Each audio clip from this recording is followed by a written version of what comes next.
morning, everyone. It's great to see you all here so bright and early. So we've had the pleasure to talk about big data, unstructured data, moving today into the land of measurement.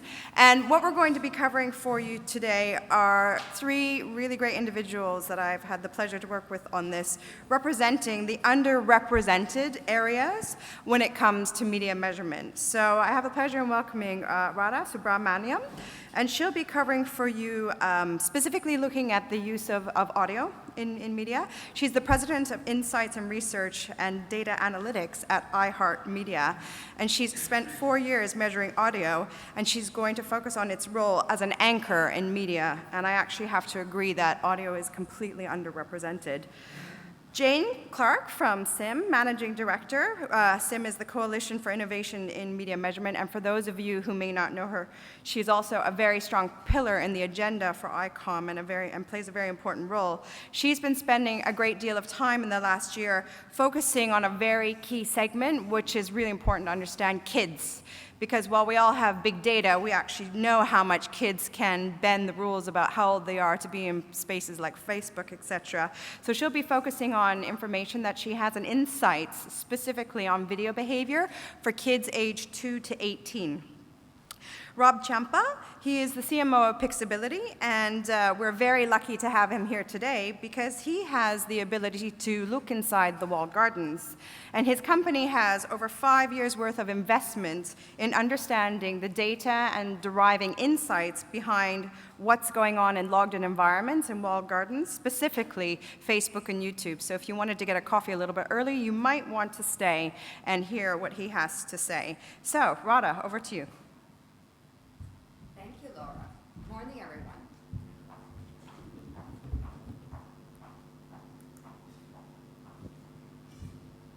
So I tend to walk around. I guess that's not going to work today with this. I have to stay more anchored. Do you want a mic?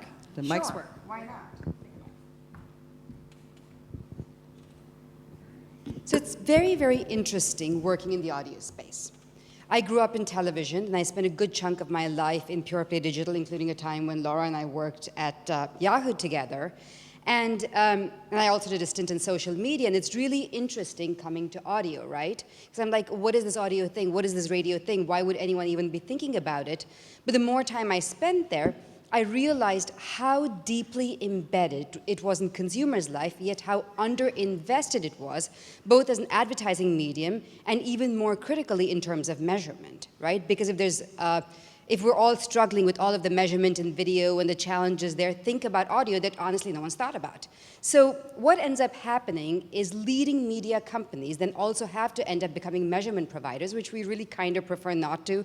We have plenty of other things to do, like going to concerts or something else. But regardless, what ends up happening is you end up innovating because you are a challenger brand or a challenger sector, and what you learn then can honestly be applied to many other sectors.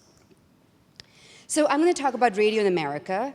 Even though I grew up elsewhere, I honestly don't know that much about media in other countries at this point. But if you look back at your own experiences, you probably will realize that radio and audio in your countries is probably not that different. So what you have in America is nearly 3 hours of listening to audio per day. That's a lot of time. Honestly, Americans spend a lot of time in their car. But really, there's a huge amount of time where you have captured listening, attentiveness, engagement, and so on. All demos in America, you have over 90% reach with radio, right? And that's quite remarkable.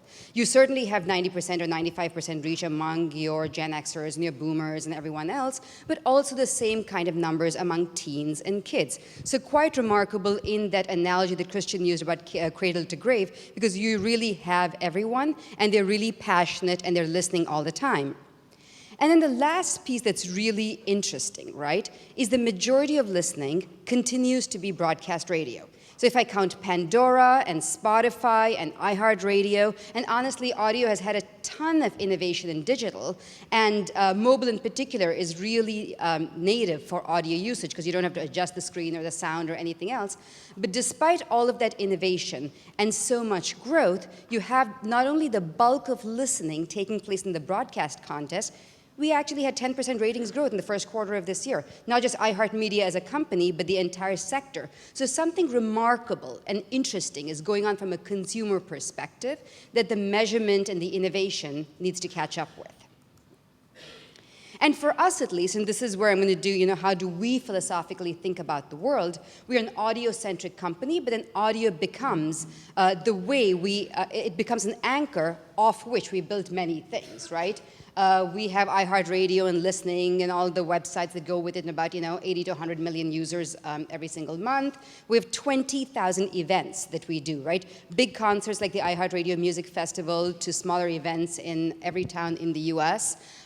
Then, of course, we'll end up putting Beyonce on a billboard because, why not, right? And the various Clear Channel outdoor assets that you see across Europe, in particular, are owned by iHeartMedia as a larger entity.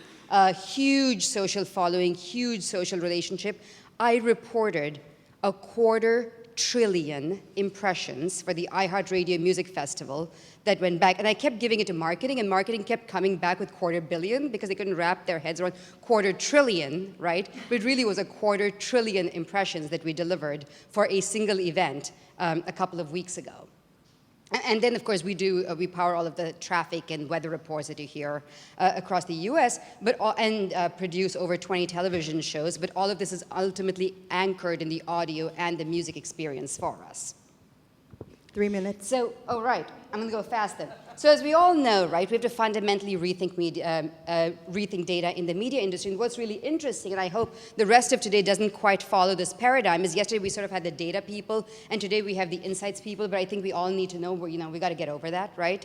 And we got to fuse all of it because that's the only way we can run our businesses and deliver value for our advertising partners. So there's a lot of talk, there's a lot of back and forth, there's a lot of technicality, but I need to simplify the world, right? I need a simple framework by which I look at everything from consumer insights to big data, and this, honestly, is how I pull it all together. There is measurement that we all have to solve for. We have to think about how many people, where, when, how, right? That certainly is table stakes. You need insights, right? You need deeper level of insights. You need, and ultimately, all of these insights have to lead to data-rich buying and selling. And that, to me, is the triumvirate with which I look at the data and insights functions at media companies today. So Radha, I know you've got a lot of detail in here, and we will be having roundtables immediately after this session. If everyone here who was very interested in audio wants to get into the level of detail she has, come to our table, and we can pull this up, and she can share through with you. And since you just cut into 30 of my seconds, I'm going to have to go over now, Ms. Chaibi. I'm just kidding. All right, so but the reason I'm putting up some of these slides, the details are not important. The philosophy is important, right? Because this philosophy is something, honestly, that can be freeing to people across media. So on measurement, we all struggled back and forth with a whole bunch of vendors and whatever, right? But if I sit around waiting for any single company to give me a perfect solution, I'll be dead, right? Or I'll be too old and bored to want to do any of this. So we honestly, in the public systems out there, have put out 2 different measurement systems, which we believe are additive because we have Nielsen for radio measurement. We put numbers from Triton, which is a US company, in for digital measurement, and ratings are additive, right? Ratings can be added. There's no mathematical issue with that, and that honestly was really empowering for us because when you already have 90% reach, if I try to get all of my incremental reach, sure, my 93% would go to 95%, but big whoop, right? That's not going to be game-changing, and I really can't spend time obsessing about that. And more interestingly, right, I need to deliver insights and segments and a data-rich way of looking at the world, not just for my digital, which I already do, but for my broadcast, because that's where the scale is. So again, we can talk about how we did this, and all of the how can wait for the roundtables and so on. But again, I, coming from digital, need to talk about my broadcast audience through the filters of segmentation, planning, data matching, optimization, and everything else that's digital first, which we do through investments in outside companies and a lot of machine learning. But ultimately, all of the way we talk about audience segments in digital, I apply and I use for broadcast. So I don't talk about format, demo, day part. I talk about the fitness enthusiast, and I also onboard board first-party data from all of you so I can really segment and target and reach. And finally, we love programmatic. We think it's interesting because it takes a lot of the friction out of the buying and selling process, but honestly because it enables data-enabled, data-rich buying and selling, which is more interesting than what we've done before. How the CPMs will all translate and play out, we still have to see. So we've gone public with programmatic in the past 10 days. And so really the overarching philosophy is we deliver insights of digital with the ROI of radio. And of course can optimize and so on. A lot more to come, but ultimately we think about the world in a digital first way, but we apply that digital first thinking to all of the assets anchored in broadcast and anchored in music. Thank you. I'll see you at the round table. Thank you. Now.